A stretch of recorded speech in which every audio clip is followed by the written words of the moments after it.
వేయించేదాన్ని, ఇంత తట్టుగా నుంచి ఇంత తట్టేసి వేయించేదాన్ని. మళ్ళీ నేనే తిరిగేసుకుంటానని పేచి పెట్టేదాన్ని అనమాట. బాగానే ఎంతమందికి తెలుసు అమ్మ చేత ఎంతమంది చిన్న చిన్న ఇడ్లీలు మా పిల్లలకి వేసేదాన్ని నేను. అట్ల దద్దకు కూడా వేసుకుంటాం మేమైతేని. ఇదిగోండి కొంచెం ఆయిల్ వేద్దాం. హాయ్ అండి, ఈరోజు తింటూ మీద మాట్లాడుతున్నాను. క్యారెట్ అండి, క్యారెట్ కొద్దిగా కట్ చేసి పక్కన పెట్టుకున్నాను. ఎక్కువైపోతుందని మళ్ళీ బయటకు పట్టుకెళ్ళగానే నేనే తినేస్తున్నాను అనమాట. అంటే పిల్లలు బయట ఉన్నారు, అదే నేనేమో వంటగదిలో వర్క్ చేస్తున్నాను. ఏం లేదండి, ఈరోజు ఏంటంటే టమాటా చట్నీ చేసి చక్కగా దోశలు చేద్దాం అనుకుంటున్నాను. దోశలు కానీ గుడ్డ పునుకులు తెలుసు కదా మీకు, అవి చేద్దాం అనుకుంటున్నాను. దోశలు అనేటప్పటికి మనకి చక్కగా పెనం మంచిగా ఉంటే ఎన్ని దోశలైనా పోసేసి ఇంచక్కడగా ఇచ్చేసి పిల్లలకి అదిని. అందులోనే మా పిల్లలు బాగా ఇష్టంగా తింటారు దోశలు. నేను 1కి 3 వేస్తాను, లేదా 2.5 వేస్తాను. అంటే పప్పును బట్టి మనం ఊరు విధాన్ని బట్టి వేసుకుంటాను. మెత్తగా సాఫ్ట్గా రావాలంటే చక్కగా మనకి 1కి 3 పోసేసుకున్నా బాగానే ఉంటుంది. 2.5 పోసుకుంటే ఇంకా మినపిండి కొంచెం ఫ్లేవర్ ఎక్కువ ఉంటుంది, బాగుంటుంది. అది ఇష్టపడితే అది అలాగా, లేదంటే ఉత్తి బియ్యం దోశలు మెత్తగా సాఫ్ట్గా ఉండాలంటే అలాగా. మా చిన్నోడంట నీకేంటి అయితే మరి ఇంకా స్టార్ట్ చేసేద్దామా. ఈరోజు మా ఇంట్లో చేసుకునే టమాటా చట్నీ మీకు చూపించబోతున్నాను. ఒక్కొక్కరు ఒక్కొక్క రకంగా చేస్తారు. నేను చేసే ప్రాసెస్ కూడా బాగుంటుంది టేస్ట్, అది మీరు కూడా ట్రై చేస్తారని. అయితే కొత్తిమీర ఉంటే ఇంకా బాగుంటుంది, కొత్తిమీర అయితే లేదు. చెప్తాను. మా వాళ్ళకి టమాటా పచ్చడి అంటే చాలా ఇష్టం అన్నమాట. టమాటా చట్నీతో ఇడ్లీ నెయ్యి వేసుకుని తింటే ఎంత బాగుంటుందో, ఎంజాయ్ చేస్తూ తింటారు పిల్లలు అయితేనే. అది విజయ్ లైఫ్ స్టైల్కి వెల్కమ్ అండి. ఇంకా మనం స్టార్ట్ చేసేద్దామా. ఫస్ట్ ముందుగా అయితే నేను ఒక ఎల్లుల్లిపాయ తీసుకున్నాను. ఇవి చితక్కొట్టేసి రెడీగా పక్కనే పెట్టాను. ఇవి వేగుతూ ఉంటే పచ్చెనపప్పు కొంచెం ఎక్కువేం వేయలేదు. మళ్ళీ ఎక్కువ వేసినా కూడా దీని టేస్ట్ వచ్చేస్తుంది. తక్కువైనా మళ్ళీ టమాటా ఫ్లేవర్ ఎక్కువైపోయినా బాగోదు, అలాగే పచ్చెనపప్పు ఫ్లేవర్ ఎక్కువైనా బాగోదు. ఈక్వల్గా ఉండాలన్నమాట. రెండు కూడా బ్యాలెన్స్ చేస్తేనే బాగుంటుంది టేస్ట్ అయితేనే, నా అభిప్రాయం అది. ఇదిగోండి పచ్చిమిర్చి కూడా వేసేస్తున్నాను. కొంచెం కారంగా ఉంటే బాగుంటుంది. సాయిరం వెళ్ళాడు, చెప్పాను కదా టమాటా చట్నీ అంటే చాలా ఇష్టమని. కొత్తిమీర లేదురా అన్నాను. ఉండమ్మా నేను బండేసుకెళ్ళి ఉంటే తీసుకొచ్చేస్తాను అన్నాడు.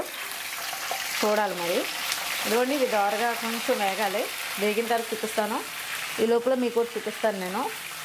ఇదిగోండి అగారా నుంచి కొత్త ప్రోడక్ట్స్ అయితే వచ్చినాయి. నేను ఎప్పటి నుంచో అనుకుంటున్నాను ఐరన్ది ప్యాన్ ఉంటే దోశలు చాలా బాగా వస్తాయి. అసలు ఇప్పుడు వరకు నేను చేసిన కుక్వేర్ అంతా కూడా అడుగంటకుండా క్యాస్ట్ ఐరన్ కాబట్టి చాలా బాగా వస్తున్నాయి. ఇదిగోండి 15 గుంట పునుకులు ఒకేసారి వేసుకోవచ్చు మాట. నా దగ్గర ఉంది ఇంకొక మోడల్, అది ఏంటంటే పల్చగా ఈ క్వాలిటీలో లేదన్నమాట. ఇది మంచి క్వాలిటీ ఉంది, దలసరిగా ఉందండి. చక్కగా మనకి కొంచెం తక్కువ ఆయిల్ వేసుకుని పునుకులు వేసుకోవచ్చు. గుంట పునుకులు అంటే మా పిల్లలకి చాలా ఇష్టం, దోశలన్నా కూడాని. ఈ రెండిట్ల మీద ఈరోజు అయితే వంట అయితే చేయబోతున్నాను. చాలా ఈజీ, ఒక్క పిండితో 2 రకాలు చేయొచ్చు. ఒకసారి ఏమైందంటే మా ఇంటికి చుట్టాలు వచ్చినప్పుడు వాళ్ళకి గుంట పునుకులు వేసి పెట్టానమాట. అయితే గుంట పునుకులు అనగానే మీకు తెలుసు కదా ఒకే టైప్ వస్తాయి కదా రౌండ్గా కోడిగుడ్డు షేప్లోని. ఇదేంటి అన్నీ ఒకలాగే వచ్చినాయి అని ఆయన తింటూ అనుకుంటున్నారంట. ఏదో ఒకటి తేడా వస్తుంది కదా నూనెలో వేసినవి అన్నీ రౌండ్గా వస్తున్నాయి ఏంటి అని. అప్పుడు కానీ వాళ్ళు అడిగారన్నమాట ఇదేంటి అన్నీ ఒకేలా ఎలా వేసో సమానంగాని. అప్పుడు చెప్పాను నేను మూకిట్లో దేవలేదండి, అవి డీప్ ఫ్రై చేయలేదు నూనెలోని, ఇందులో వేసాను, అందుకే ఇవి అంత అందంగా చక్కగా వచ్చినాయి అని చెప్పేసి అది ఇప్పటికీ గుర్తుకు వస్తూనే ఉంటుంది. అయితే దీని లింక్ డిస్క్రిప్షన్లో ఇస్తాను, ఒకసారి చెక్ చేయండి. మనకి క్యాస్ట్ ఐరన్ కాబట్టి చక్కగా అడుగంటకుండా మనం ఇది పన్ను చేయాలి ఎక్కువసేపు అంటే ఏమైనా ఉల్లిపాయ వేపాలి ఇలా చేస్తేనే వస్తుందని ఏమీ లేదండి. నేను ఫస్ట్ టైం యూజ్ చేస్తున్నాను, చక్కగా వాడుకోవచ్చు. కానీ ఏంటంటే క్లీన్ చేసేసుకున్న తర్వాత కొంచెం నూనెతో రాసేసి పక్కన పెట్టుకోవాలి, తుప్పు పట్టకుండా మనకి ఇంకా లైఫ్ లాంగ్ మనకు వస్తాయన్నమాట. ఇది వెడల్పు వచ్చేసరికి మనకి ఇది 28 సెంటీమీటర్ల వెడల్పు అన్నమాట. అంటే మన హోటల్ దోశలు మాదిరిగా వచ్చేస్తుంది. అంటే ఇంట్లో అట్ల పెనం మీద మనకి రెగ్యులర్గా కన్నా కొంచెం పెద్దదన్నమాట ప్యాన్. ఇది బాగుంది. ఇదేమో చూసారు కదా గుంట పునుకులు 15 వచ్చేస్తాయి. చూద్దాము. మనకి అలాగే హ్యాండిల్కి కూడా ఇవి కూడా ఇచ్చారు కాబట్టి కాలకుండా ఉంటుంది. దీనికి పెట్టేసాను. ఇది కాలదు కానీ ఇవి చూసుకోవాలి. ఇవి కొంచెం ఎందుకంటే స్టవ్ మీద పెట్టినప్పుడు ఇవి కొంచెం అవుతుంది కాబట్టి ఇదైతే అవ్వదు. అంటే కొంచెం కాలడం అది ఏముండదు, బాగుంటుంది. ఇంకా మనం టమాటా పచ్చడికి వెళ్ళిపోదాము. అది సగంలో చేసి వచ్చేసాను కదా ప్రాసెస్ చూపిస్తాను మీకు. ఇదిగోండి 2 స్పూన్లు ధనియాలు, 1 స్పూన్ జీలకర్ర వేసి కొంచెం వేగనిద్దాము. చిటపట్లు ఆడుతుంది. కొంచెం అవి ధనియాలు అవి వేగిన తర్వాత కొత్తిమీర అది వేసుకుందాం. ఇదిగోండి పచ్చెనపప్పు అది తీసేసాను. టమాటా ముక్కలు వేసుకుంటాం. ఇది కొంచెం మగ్గాలి. మగ్గిన తర్వాత చూపిస్తాం. సాల్ట్ అది వేసానండి, అది మగ్గుతుంది. పిండి ఇదిగోండి ఇక్కడ ఉంది. మరి దోశల పిండి చెప్పాను కదా మీకు కొలతదని. 4 గంటల సేపు మినపగుళ్ళు నానబెట్టేసుకుని అలాగే ఒక 6 గంటల సేపు బియ్యం నానితే సరిపోతుంది. అంటే బియ్యం కొంచెం బాగా నానితే మెత్తగా రుబ్బుకుంటే బాగుంటుంది అన్నమాట. పిండి కాటుకులా చక్కగా వస్తుంది. ఇదిగోండి ఈ దోశల పిండి అయితే రెడీ అయిపోయింది. ఈ పిండినే మనం ఇప్పుడు గుంట పునుకులకి రెడీ చేసుకుంటున్నాం అన్నమాట. అయితే ఇందులో స్పెషల్గా టేస్ట్ అంటే మీకు గుంట పునుకులు టేస్ట్ రావాలి పిండి అంటే కొంచెం శనగపప్పు నానబెట్టి అంటే ఒక 2 స్పూన్లు శనగపప్పు నానబెట్టుకుని పచ్చిగించి రుబ్బుకుంటారండి. కమ్మగా బాగుంటాయి. అవి కూడా బాగుంటాయి కానీ పిండి ఎక్కువ నిలువ ఉండదు. అది శనగపప్పు వేస్తాం కదా, దానివల్ల ఏంటంటే లైట్గా స్మెల్ వస్తుంది, ఎక్కువ రోజులు నిలవ ఉండదు. ఇది అనుకోండి దోశల పిండి రుబ్బేసుకున్నాం అనుకోండి, చక్కగా దీంట్లోనే మనం కాలితే శనగపప్పు పచ్చి శనగపప్పు నానబెట్టుకుని కూడా ఇందులో కలుపుకోవచ్చు. ఇప్పుడు నేనేం చేస్తున్నానంటే దీంట్లోకి కావాల్సిన ఇంగ్రీడియంట్స్ నేనేమేస్తున్నానంటే గుంట పునుకులో ఇదిగోండి మీకు తెలుసు కదా, క్యారెట్, పచ్చిమిర్చి, ఆనియన్స్ వేసేస్తున్నాను. పచ్చిమిర్చి ముక్కలు అవి ఎక్కువ వేసాను. మనకి నోటికి స్పైసీగా కొంచెం కారం కారంగా తగిలితే బాగుంటుంది. పిండి కలిపేసి ఉంచేసుకున్నాం అనుకోండి, ఇంకా మనం చట్నీ అయిపోతుందో ఒక పక్కన స్టార్ట్ చేయొచ్చు అన్నమాట. టిఫిన్ అయితే ఇది బాగా కలిపేసుకోవాలి. ఇలా దీంట్లో కొంచెం పచ్చి శనగపప్పు నానబెట్టుకుని ఒక 2 గంటలు కానీ నానబెట్టుకుంటే మనకి మెత్తగా కొంచెం పప్పు ఉబ్బుతుంది కదా, అది వేసుకున్న బాగుంటుంది. లేదంటే మీరు కొంచెం శనగపప్పు కూడా 2 స్పూన్లు వేసుకుని కలుపుకొని పిండి అంటే అది ఎక్కువ నిల్వ ఉండదు అన్నాను కదా, అప్పటికప్పుడు చేసుకుంటే బాగుంటుంది. మీరు అలా కూడా చేసుకోవచ్చు. మినపప్పు 1 వంతు తీసుకుంటే 3 వంతులు మీరు బియ్యం తీసేసుకోండి, లేదా 2 వంతులున్నర అంతే క్వాంటిటీ. మీకు అన్ని పక్కాగా కొలతలతో చెప్తున్నాను. ఇది కొత్తగా చూసే వాళ్ళకి తెలుస్తుంది, కొత్తగా పెళ్ళైన వాళ్ళకి పప్పులు రుబ్బుకోవడం అది అమ్మాయిలకి జాబ్స్ తప్ప ఇవి ఏమీ తెలియవు కదా. ఇప్పుడు అమ్మాయిలకి అయితే తక్కువే ఎలాగైనా, వాళ్ళకి యూస్ఫుల్ అవుతుందని చూపిస్తున్నాను మీకు. కొత్తిమీర తీసుకొచ్చేసాడు మా వాడు, కడిగేసి కట్ చేసి పక్కన పెట్టాను. అది కూడా వేసుకున్నాము. ఈ టమాటా ముక్కలు మగ్గిన తర్వాత ఇది ముందు కొంచెం పేస్ట్ చేద్దాం. ఇందులో కొద్దిగా జీలకర్ర కూడా వేసుకోండి. మీకు అర్థమైందా నేను చెప్పింది? శనగపప్పు నానబెట్టుకుని చేసుకోవాలని చెప్పాను కదా, కొద్దిగా 2 స్పూన్లు నానబెట్టుకుని వేసుకోండి అని, కమ్మగా బాగుంటుంది. లేదా రుబ్బుకున్నా సరే ఆ బియ్యం ఆ మినపప్పు 2 స్పూన్లు పచ్చెనపప్పు కూడా వేసేసి ఆ బియ్యంతో పాటు ఆ 3 కలిపి కూడా రుబ్బేసుకోవచ్చు. మీరు మిక్సీ కూడా పట్టేసుకోవచ్చు. ఇది కొంచెం గట్టిగా ఉంది, కొంచెం వాటర్ వేసి కలుపుకోండి. ఇదిగోండి ముందు శనగపప్పు, ధనియాలు, జీలకర్ర ఇదంతా పచ్చిమిర్చి ఇవన్నీ వేసాను కదా. ఇప్పుడు టమాటాలు కొంచెం చల్లారితే బాగుంటుంది. చాలా అప్పటికే ఒక 10 నిమిషాలు 10 నిమిషాలు కదలేండి, ఒక పావు గంట సేపు ఉంచాను. మిక్సీ పట్టేద్దాం. చల్లారితే ఇంకా బాగుంటుంది టేస్ట్. పచ్చడి ఈ కలర్లో ఉందంటే టేస్ట్ చాలా బాగుంటుంది. ఎందుకంటే ఈ ఎరుపు వచ్చిందంటే టమాటాలు కరెక్ట్గా ఉన్నట్టమాట. మనకు కానీ లైట్ కొంచెం ఎల్లో షేడ్ వచ్చిందంటే కనుక పచ్చెనపప్పు అది మిగతా ఇంగ్రీడియంట్స్ అన్నీ కొంచెం ఎక్కువైనట్టమాట. ఇంకొక విషయం ఏంటంటే మనం టమాటాలు దేశవాళీ అనుకోండి, పులుపు ఉంటుంది, ఎక్కువ ఉంటుంది కాబట్టి చింతపండు వేయక్కర్లేదు. ఒకవేళ అంటే కొంచెం పొడుగ్గా టమాటాలు కొంచెం తీపిగా పులుపు కొంచెం ఎక్కువ స్వీట్నెస్ ఉంటూ వస్తాయి. అలాంటి దాంట్లో కొంచెం చింతకాడ వేసుకోండి, అప్పుడు ఆ పులుపు కరెక్ట్గా మంచి టేస్ట్ వస్తుంది అన్నమాట. ఇదిగోండి పచ్చడి అయితే అయిపోయింది. నేనైతే ఇంకా చింతకాడ ఏమీ వేయలేదు, వేసుకుంటే బాగుంటుంది కానీ ఆల్రెడీ ఇది పులుపు ఉంటుంది పచ్చడి, అందుకని వేయలేదు. బాగుంది, టేస్ట్ అయితే బాగుంది. ఫస్ట్ దోశ అండి, ఇంకా ఎటువంటి పని అయితే ఏమీ చేయలేదు. మరి చూద్దాము ఎలా వస్తుందో. ఒకవేళ రాకపోతే కనుక ఉల్లిపాయలు ఉన్నాయి కదా, ఉల్లిపాయ రాసి చేద్దాం.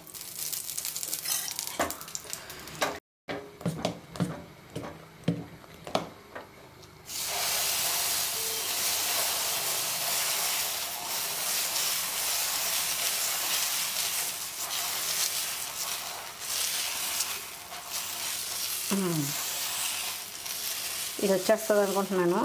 ఎప్పుడైనా సరే మీరు క్యాస్ట్ ఐరన్ వాడుతున్నప్పుడు బాగా హీట్ ఎక్కేయాలన్నమాట.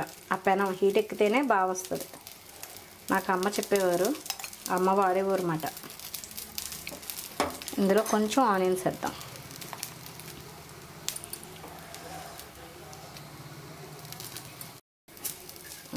ఇక్కడ కొంచెం పట్టింది, ఇదిగోండి ఇక్కడ కొంచెం పట్టింది, కానీ మిగతాదంతా చక్కగా వచ్చేసింది. ఫస్ట్ అట్టు కొత్త పేనం. ఏదైనా మీకు ఈ క్యాస్ట్ ఐరన్ అంటే ఇనుము పెనాల మీద అట్లు ఎప్పుడు కూడా టేస్ట్ బాగుంటాయి అన్నమాట. తప్పకుండా ట్రై చేయండి ఒకసారి. ఫస్ట్ దోశ ఎవరికి? నాకే. మా వాడు రెడీ చేసుకుని కెమెరా అంతా స్టార్ట్ చేసేవాడికి నేను పెనం మీద దోశ అయితే అయిపోయింది. ఈసారి కొంచెం పెద్దది వేసాను.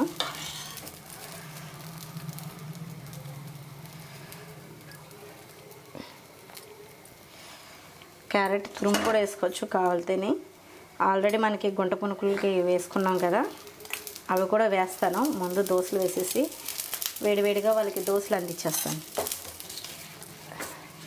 మా ఓడి ఎంత కంగారు పడిపోతున్నాడు అండి, దోశ మాడిపోతుందేమో అని.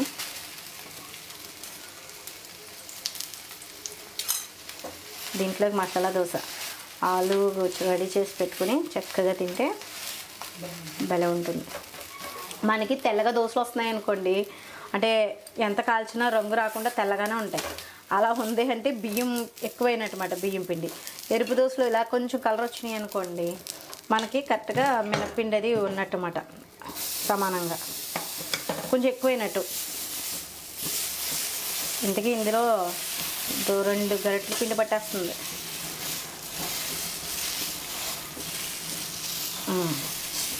ఇలా దోశలన్నీ వేసేసి మీకు చూపిస్తాను. ఒక్కొక్కరు తింటూ ఉంటారు ఇంకా పిల్లలు. దోశలు అయితే అయిపోయినాయండి. ఈ చిట్టి దోశలు నేనే వేసుకున్నాను, నాకు ఇష్టం అన్నమాట. చిన్నప్పుడు అమ్మ చేత వేయించుకునేది అనమాట.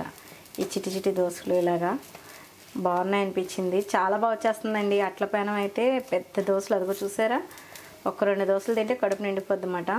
నేనేం చేశానంటే కొంచెం చిన్నగా వేసుకున్నాను. ఎంతమందికి తెలుసు అమ్మ చేత ఎంతమంది చిన్న ఇడ్లీలు మా పిల్లలకి వేసేదాన్ని నేను. అట్ల దద్దకు కూడా వేసుకుంటాం మేమైతేని. ఇదిగోండి కొంచెం ఆయిల్ వేద్దాం. అవతల పక్కన గుంట పునుకులు కూడా పెట్టాను. ఓ వాయి అయిపోయింది, పిల్లలు తినేసారు.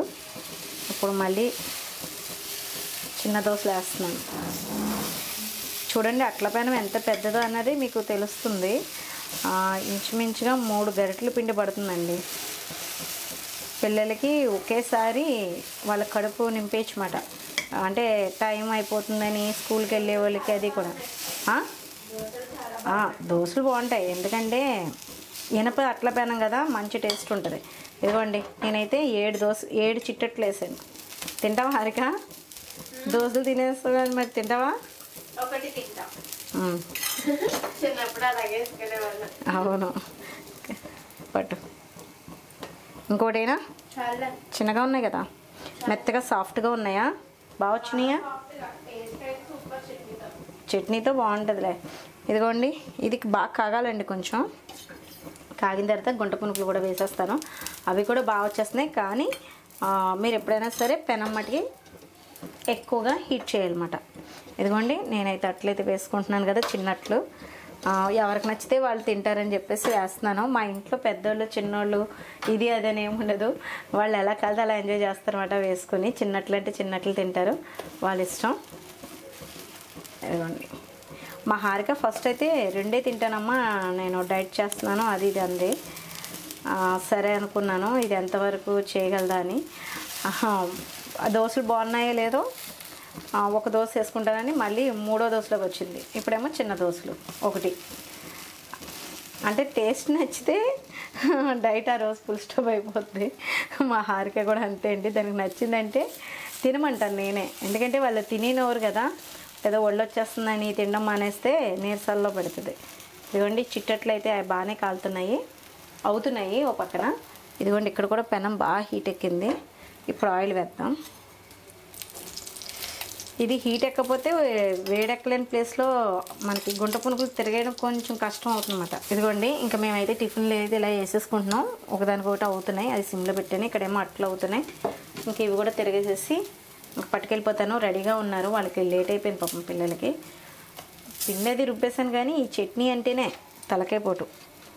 అంటే టైం తీసుకుంటుంది. టమాటా చట్నీ అంటే మగ్గ పెట్టాలి కదా ఆయిల్లో, అదే టైం పడుతుంది. టేస్ట్ కూడా అదే బాగుంటుంది. పిల్లలకి అదే ఇష్టం అనుకోండి. ఏంటి చిన్న దోశలు ఏమంటావా, లేకపోతే నాకైతే సరిపోద్ది. మీరు తింటానంటే వేస్తాను. అంటే పెద్ద ఏమంటే పెద్ద వేస్తాను. పెద్ద అయితే చల్లారిపోతాయి. అదిగో పెద్ద దోశలు అవైతే 2 తినేటప్పటికి కడుపు నిండిపోద్దేమో. ఇదిగోండి దోశలు అయితే రెడీ అయిపోయినాయి. టమాటా చట్నీ మంచి వేడివేడిగా ఎంజాయ్ చేస్తూ తినొచ్చమాట. వెదర్ చల్లగా ఉంది. టిఫిన్ వేసేసాను ఈరోజు అయితేనే. ఇదిగోండి ఈ చిన్న చిన్న అట్లు వేసాను కదా, చిన్నప్పుడు విషయాలు షేర్ చేసి పంపించింది కదా, మీతో షేర్ చేసుకున్నాను. మీరు కూడా అంతే కదా, అమ్మల చేతది చిన్న చిన్న అట్లు వేయించుకుని తినేవారు కదా. నేనైతే అట్ల పని మీద ఇంతింత కూడా అట్లు వేయించేదాన్ని. ఇంతింత వేయించేదాన్ని. ఇంతంత అట్టుగా నుంచి ఇంతంత అట్టు వేయించేదాన్ని. మళ్ళీ నేనే తిరిగేసుకుంటానని పేచి పెట్టేదాన్ని అనమాట బాగానే. ఇదిగోండి టిఫిన్ అయితే అయిపోయింది. గుంట పునుగులు కూడా రెడీ అయిపోయినాయి. ఏమో చిన్న ఇడ్లీలు కూడా, ఓయ్ చిన్న ఇడ్లీలు కూడా మీకు వేసి పెట్టేదాన్ని నేను. కబుర్లు చెప్పకు. చూసారండి ఎలా మాట్లాడుతున్నారు. ఇంచుకడిగా ఎంజాయ్ చేసేవారండి. చిన్న ఇడ్లీ కూడా వేసేదాన్ని వాళ్ళకైతేనే. ఉన్నాయి రేపొద్దుట. చిన్న ఇడ్లీ రేఖ ఎందుకు దాసానంటే అండి, రేపొద్దున మళ్ళీ మాకు పిల్లలకి ఏమైనా చిన్న చిన్న పిల్లలు అది మ్యారేజ్ అయిన తర్వాత పుడతారు కదా, పుట్టినప్పుడు చక్కగా వాళ్ళకి అదే మా ఇంటికి వచ్చినప్పుడు వేసి పెడదామని దాచేనమాట. అంటే అప్పుడు దాకా ఆలోచిస్తున్నారా అని అనుకోవచ్చు. అది రాఖీ ఫంక్షన్కి, అదే బెంగళూరులో రాఖీ ఫంక్షన్ అయింది కదండి, అప్పుడు ఫోటో మాట, అదే ఫోటో చేయించుకుంది. ఇంకొంచెం పెద్దదైతే బాగుంది కదరా, మరీ చిన్నగా చేయించుకున్నాం. ఇదిగోండి మా మనవరాళ్ళు ఇద్దరు వీళ్ళు, మా హారిక వాళ్ళ అన్నయ్య వాళ్ళది మాట. బాగుంది. దాసే జాగ్రత్త పెట్టు. ఇదండి ఈరోజైతే సరదాగా మీతో ఏంటేంటో మాట్లాడేశాను నేను. ఈరోజైతేని మా ఇంట్లో టిఫిన్స్ అయితే ఇంకా అవుతున్నాయి. గుంట పునుకులు వేస్తాను, లేదంటే ఇంక ఇవే సరిపోతాయంటే చాలంటే ఇంక సరిపెట్టేసుకుంటాము. ఇదండి ఈరోజు వీడియో. మీకు నచ్చింది అనుకుంటున్నాను. వీడియో నచ్చితే కనుక లైక్ చేయండి, షేర్ చేయండి, సబ్స్క్రైబ్ చేసి. బాయ్ అండి.